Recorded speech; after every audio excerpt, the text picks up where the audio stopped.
Hi everyone, I'm Kate. Welcome back to my channel. Today I've bought this new booklet to paint, and this is a booklet for painting, so let's get started.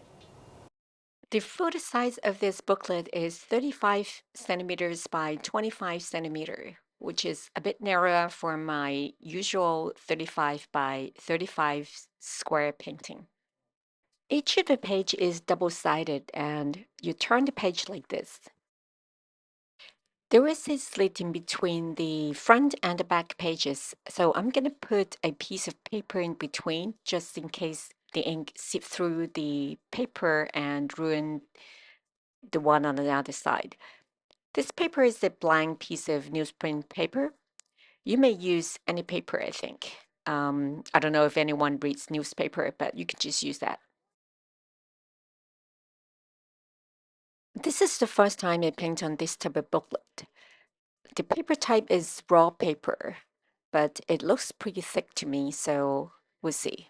I'm going to start by using just ink and use a large brush to paint a piece of rock, and then a smaller brush to paint an orchid, which is a good way to test a paper. So far, I think that this paper isn't really that raw. I can see that my ink gets dried very quickly. But I've been very cautious not to take too much water in case the paper is really raw. The paint would bleed and I would lose the intended sharp edges. There is a little bit on the thicker orchid stroke. By the way, in case you wonder why I started off on the right-hand side, it's because Chinese writing starts from right to left, which is the opposite of the English writing. So when we read or write Chinese vertically, we always start from the right to left.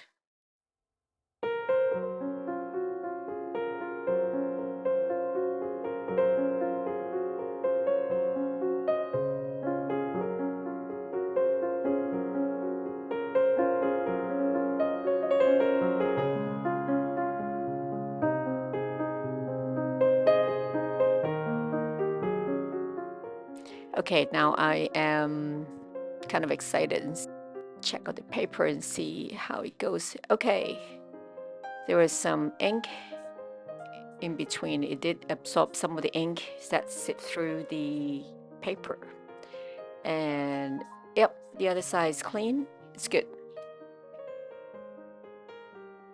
Now let's take a look at the shades that I can get from this first painting.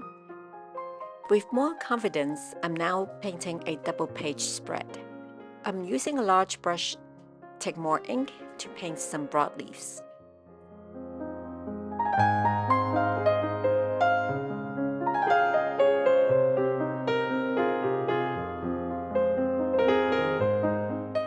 Now I'm using the large brush again to paint some vines. It's a risk because I've never tried on this type of paper, and I really hope that it works out well. It looks so far so good, and I really like the dried brush strokes that I can get. Now I continue to use the large brush to paint some gourds. Take some yellow color, add a bit of orange color at the top to paint. Painting a large subject without too many brushstrokes is a bit challenging. You have to make sure that there is enough color in your brush. For expressionistic Chinese painting, less is more. Since the surface of the gourd is smooth, I want to use one big stroke to paint the entire gourd. Now I'm painting a bird to perch on the vine. The bird belly is a mix of yellowed, orange, and a tiny bit of China red, and then the rest is just ink.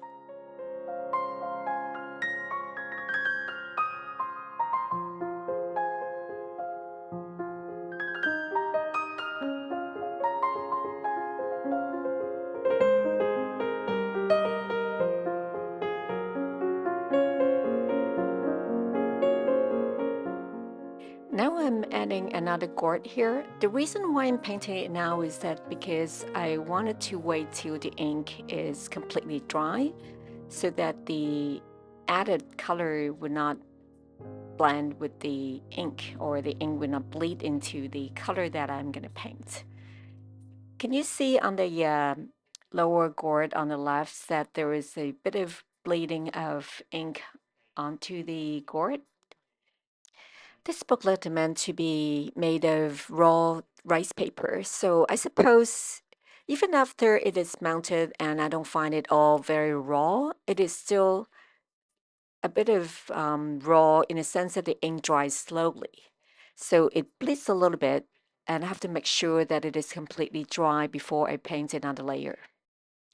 Overall, I think that this booklet is pretty good in terms of quality, and the color comes out well, and I don't have to worry about getting it mounted because after I'm done, then I'm done. And you can view your artwork by flipping through the pages. Okay, let's take a look. All right, this is the first one, and you flip it open. And this is the second one. I hope you like this video. I'll see you next time.